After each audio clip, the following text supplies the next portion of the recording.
2 বছরের দুধ খাওয়াইছে যে মা, মার স্বপ্ন এই ছিল তোমারে 2টা বছর দুধ পান করাইয়া।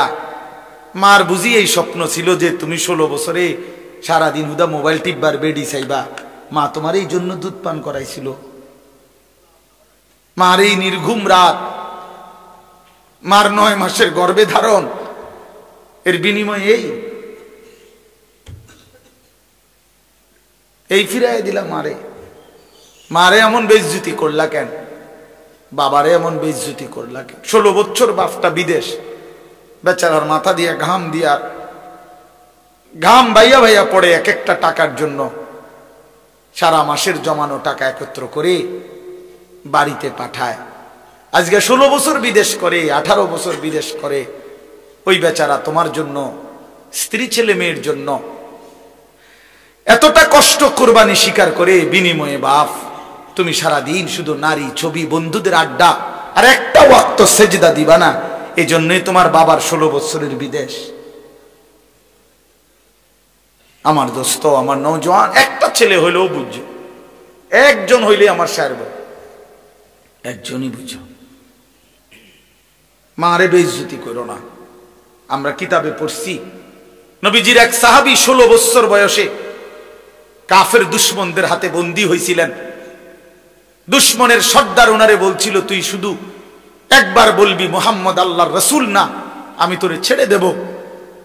ওই সাহাবী হাবিব ইবনে যায়েদ রাদিয়াল্লাহু তাআলা আনহু বলছিল, ওয়াল্লাহি আনা আশহাদু আন্না মুহাম্মাদান রাসূলুল্লাহ, আল্লাহর কসম আমি সাক্ষ্য দিচ্ছি আমার মদিনাওয়ালা মুহাম্মদ তিনি আল্লাহর রাসূল। ওই দুশমনের সর্দার ওনার একটা একটা অঙ্গ কাইটা ফেলছে। ডান হাত আলাদা কাটছে, বাম হাত আলাদা কাটছে, ডান পাও আলাদা কাটছে, বাম পাও আলাদা কাটছে, জিহ্বাটা টাইনা আলাদা কাইটা ফেলছে, শরীরটা কাইটা টুকরা টুকরা করে পিস পিস বানায় ফেলছে। দোস্ত আমার, কসম খোদার, এভাবে কাইটা টুকরা টুকরা করে ফেলে দিছে, ওনারে ছিন্ন ভিন্ন করে দিছে। এই খবর যখন মদিনায় ওনার কাছে, ওনার মা, এই সাহাবীর মাও ছিলেন সাহাবী উম্মে আম্মারা রাদিয়াল্লাহু তাআলা আনহা, নবীজির মহিলা সাহাবী। এই সাহাবীর মা উম্মে আম্মারার কাছে মদিনায় এই সংবাদ আসছে। লোকেরা আইসা শুনাইছে, মা তোর সন্তানকে বেঈমানে হত্যা করছে, শহীদ করে দিয়েছে। তবে মা তোর সন্তানকে বড় নির্মম ভাবে মারছে, একটা একটা অঙ্গ কাইটা কাইটা আলাদা করছে, সারাটা দেহ কাইটা কাইটা টুকরা টুকরা করে ফেলে দিছে। মা তোর ছেলের জানাজা হয় নাই, তোর ছেলের লাশ দাফন হয় নাই, তবুও তোমার ছেলে 1 মিনিটের জন্য মুহাম্মদ আরবির বিরুদ্ধে একটা শব্দ উচ্চারণ করে নাই। আল্লাহর কসম আমরা উর্দু কিতাবে পড়ছি বাপ, সেই মা চিৎকার করে বলছে, লিহাযাল ইয়াউমে আরদাতুহু, এই মা তখন বলছে, মদিনাবাসী আল্লাহর কসম এই দিনের জন্যই আমি আমার সন্তানকে বুকের দুধ খাওয়াইছি। এমন একটা দিনের আশায় আমি আমার সন্তানকে বুকের দুধ খাওয়াইছি। আমার সন্তান আমার দুধের হক আদায় করছে, আমার আল্লাহর জন্য জান দিছে, আমার রাসূলের জন্য জীবন দিছে, শহীদ হয়েছে, রক্ত ঝরিয়েছে। এর চাইতে বড় পাওয়া আমি মায়ের জীবনে আর কি হইতে পারে?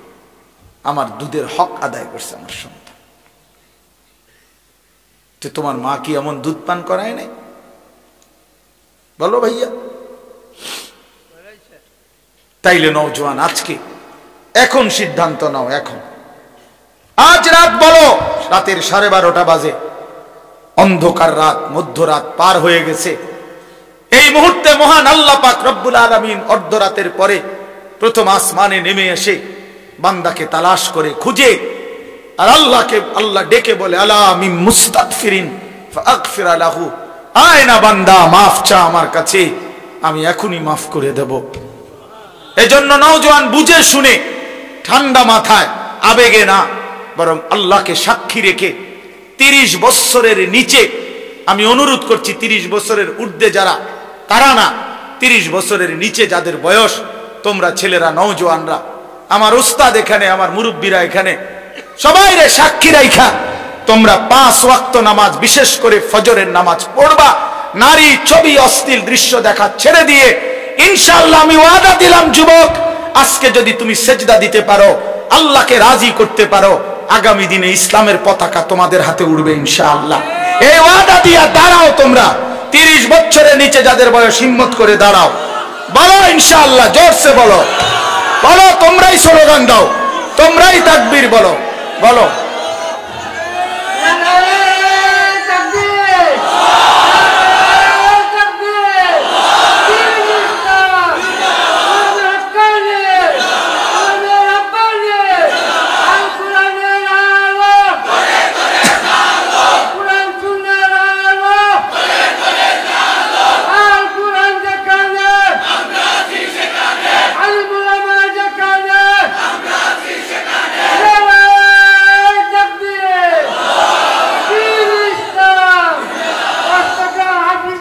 বসো। একশনি চাচা তোমার করতে বড় জোয়ান, আমার বাংলার সিংহ শার্দুল, আমার বাংলাদেশের সাহসের মিনার আল্লামা মামুনুল হক দামাত বারাকাতুহুমুল আলিয়া একবার বলছিলেন যে আমি বহু 70 বছরের যুবক দেখেছি, আমি বহু 25 বছরের বৃদ্ধ দেখেছি। উনি বলছিলেন এই কথাটা যে আমার জীবনে আমি বহু 70 বছরের কি দেখেছি, যুবক, অর্থাৎ চেতনায় কি যুবক, আর 24 বছরের বৃদ্ধ, বয়স মাত্র 20-22, শৈল চলে না, কি আজ্ঞায় না ফিচ্ছায়, হ্যাঁ বুঝা যায় না, নাফরমান গুনাহ করতে করতে কোমর নাই, সাফা সুবা ভিতরে ঢুকিয়া অপদার্থ কি আসে না, ফিচ্ছায় না আজ্ঞায়, বুঝা যায় না, হ্যাঁ না, জান চলে না, যাইবেন না, ভাল লাগে না, শরীরে কিচ্ছু না, ওই বেডি চাইয়া শেষ করে লাগছে, যে অসভ্য, যে চরিত্র নষ্ট করে দিছে। হ্যাঁ, এই জন্য জওয়ান, ইনশাআল্লাহ তোমরা হিম্মত করো, আগামীর পৃথিবী ইমানদারের পৃথিবী ইনশাআল্লাহ, আগামীর পৃথিবী, সারা পৃথিবীতে আলহামদুলিল্লাহ ইসলামের বিজয়, সারা বিশ্বে আফগানে কালেমার পতাকা উঠছে, সিরিয়ায় ইমানদারের বিজয় হয়েছে, এই মুহূর্তে ফিলিস্তিনের গাজাতেও ইসরায়েলের ইহুদি কুত্তারা যুদ্ধ বিরতি দিয়ে তারা ইসরায়েলে ফিরে গেছে। হ্যাঁ, ইসরায়েলে যুদ্ধ বন্ধ আছে, কার নামাইতে বাধ্য হয়েছে। অতএব পৃথিবীর সব জায়গায় জালেমের মাথা নিচে, মজলুমের মাথা উঁচা হয়ে আছে। এটা প্রমাণ করে ইনশাআল্লাহ আগামীর সময়টা ইসলামের সময়, কোরআনের সময়। সেদিন এখন যদি চরিত্রবান হও, ইনশাআল্লাহ কাজে লাগাও, রমজান কাজে লাগাও, রমজান সামনে, রমজান আমার মুমিনের শ্রেষ্ঠ মাস, রমজান ইমানদারের অপেক্ষার মাস, রমজান মেহনতের মাস, রমজান মানে নিজেকে সাজাইবার মাস, রমজান মাসে আখিরাতের প্রস্তুতি নেওয়ার মাস। অতএব এটা ইনসাফ করো, রমজানের জন্য প্রস্তুতি নাও। আল্লাহ পাক ওয়াদা দিছে, কামা কুতিবা আলাল্লাযীনা মিন ক্বাবলিকুম লাআল্লাকুম তাত্তাকুন। আল্লাহ বলছেন, বান্দা আমি তোমাকে মুত্তাকি বানিয়ে দেব, 1 মাসেই মুত্তাকি। আমি তো এভাবে বলি যে আল্লাহ তাআলা আমাদেরকে ডেকে বলে, ইয়া আইয়ুহাল্লাযীনা আমানু, হে ঈমানদারগণ। তো আল্লাহ তাআলা রমজানের শুরুতে বলে, হে ঈমানদারগণ, তার মানে তোমার ঈমান আমি নিলাম, নারে ডাক দিছে কেন? তো মানে তোমার ঈমানের পাসপোর্ট আমি নিলাম। কুতিবা আলাইকুমুস সিয়ামু কামা কুতিবা আলাল্লাযীনা মিন ক্বাবলিকুম, মানে হলো একটা মাস, রমজানের এই পবিত্র মাসে রোজার হুকুম, আমার বিধান মেনে চলো। একটা মাস কথাটা মানো, গুনাহ ছাড়ো, নেক আমল করো। আল্লাহ বলেন, আমি ওয়াদা দিলাম 1 মাসের মাথায় 30 দিন অথবা সর্বোচ্চ 29 দিন, 31 দিন লাগবে না, ওয়াদা দিলাম 31-এ যাবই না আমি আল্লাহ, 30 অথবা 29-এ আমি আল্লাহ লাআল্লাকুম তাত্তাকুন, তোমার ঈমানের পাসপোর্টে তাকওয়ার ভিসা লাগায় দেব। তাইলে পাসপোর্ট এবং ভিসা যখন রেডি, ঈদের দিনে ফ্লাইট। ফ্লাইট কোন দিন? জান্নাতের ফ্লাইট, ঈদের দিনে ফ্লাইট। এজন্য হাদিসে আছে ঈদের দিন আল্লাহ পাক রব্বুল আলামিন ফেরেশতাদেরকে ডেকে বলে, হে ফেরেশতারা বলো তো, কোন শ্রমিক যদি তার পরিশ্রম পূর্ণ করে তাকে কি পরিমাণ মজুরি দেওয়া উচিত? তখন ফেরেশতারা বলে, মাওলা, তাকে তার পূর্ণ পারিশ্রমিক দেওয়া উচিত, কারণ সে যেহেতু কাজ কি করছে, পূর্ণ করছে। আল্লাহ পাক তখন বলে, ফেরেশতারা তোমাদেরকে সাক্ষী রেখে বললাম, আমার ইজ্জতের কসম, আমার মর্যাদার কসম, আমার এই বান্দাগুলো আমার রমজানের হক আদায় করছে, আমি তাদেরকে তোমাদের উপস্থিতিতে সাক্ষ্য রেখে আমি আমার এই বান্দাদেরকে মাফ করে দিলাম। তখন ঈদগাহে দাঁড়িয়ে ঈদের নামাজের সময়ে ফেরেশতারা ডেকে বলে, হে ঈমানদার, তোমরা যারা রমজান আদায় করেছ, তোমরা যারা গুনাহ থেকে মুক্ত রয়েছ, তোমরা যারা গত একটা মাস তোমাদের মালিকের হুকুম পালন করেছ, আজ আমরা নিজ কানে এইমাত্র আল্লাহর দরবারে শুনে আসছি, ইয়া আইয়ুহান নাস ইন্নাল্লাহা কাদ গাফারা লাকুম। হে লোক সকল, নিশ্চয়ই আল্লাহ পাক আমরা শুনে আসছি তোমাকে মাফ করে দিয়েছে। ফারজিউ রাশিদিনা ইলা রিহালিকুম, অতএব খুশি খুশি চিত্তে তোমরা ঘরে ফিরে যাও। যাও, ঘরে চলে যাও, আজরাইল আসবে, আজরাইলের হাতে ধরা দিয়ে আমার জান্নাতে চলে আইসো।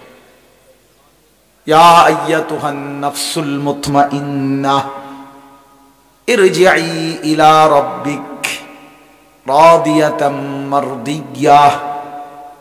এজন্য নেককার যখন জান কবজ করে ফেরেশতা, তো আল্লাহর নবী সাল্লাল্লাহু আলাইহি সাল্লাম বলছেন, কোন গ্লাস থেকে যেভাবে একটু কাট করিলে পানি যেমন আরামসে পড়ে, আল্লাহর নবী বলেন মালাকুল মউত আজরাইল ইমানদার নেককার ব্যক্তির সামনে এসে এভাবে ডাক দেয়, আইয়াতুহান নাফসুত তাইয়্যিবা আইয়াতুহাল নাফসুল মুতমাইন্না, হে পবিত্র আত্মা, নিরাপদ আত্মা, তোমার আল্লাহর সন্তুষ্টি আর মাগফিরাতের দিকে বেরিয়ে আসো।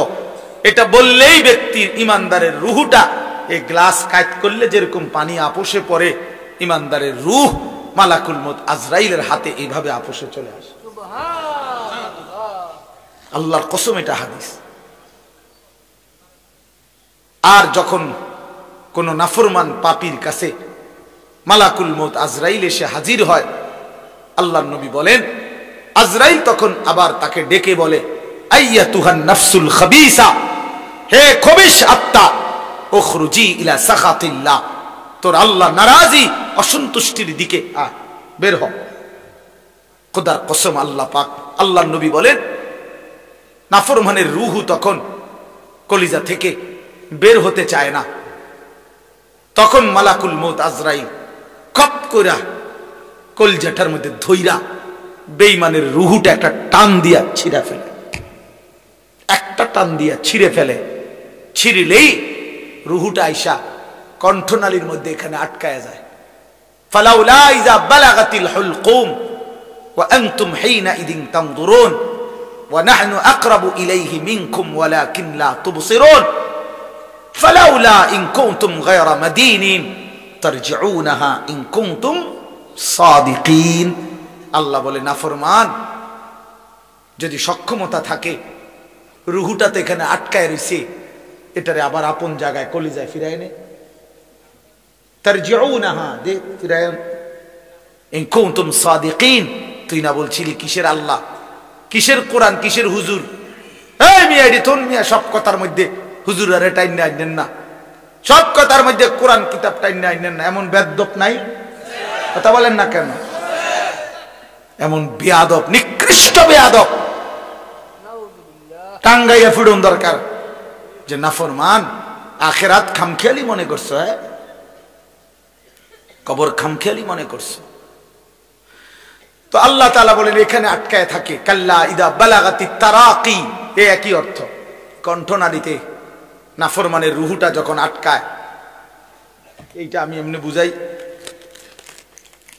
তাহলে বুঝতে সুবিধা হবে। এই দেখেন, এইটা আছে না, এই টিস্যু, এটা এটা বাইর করা খুব সহজ, এই যে টান দিলেই বাইর হয়ে যাবে, এই যে, ঠিক না? কিন্তু এই যে একটা পলিথিন আছে এটার মধ্যে, দেখছেন? এই যে একটা আলগা পলিথিন আছে না, এটা এইটা আমরা টান দিলে বাইরে হবে না, কি করতে হবে? ছিটতে, এরকম টাইম না ছিটতে হবে। খোদার কসম নবী বলেন, নাফরমানের রুহু এই কণ্ঠনালী থেকে বের হতে চাইবে না, আজরাইল ধইরা ছিরা টাইনা হেসায়া এরপরে বাইরে করে, এভাবে বের করে।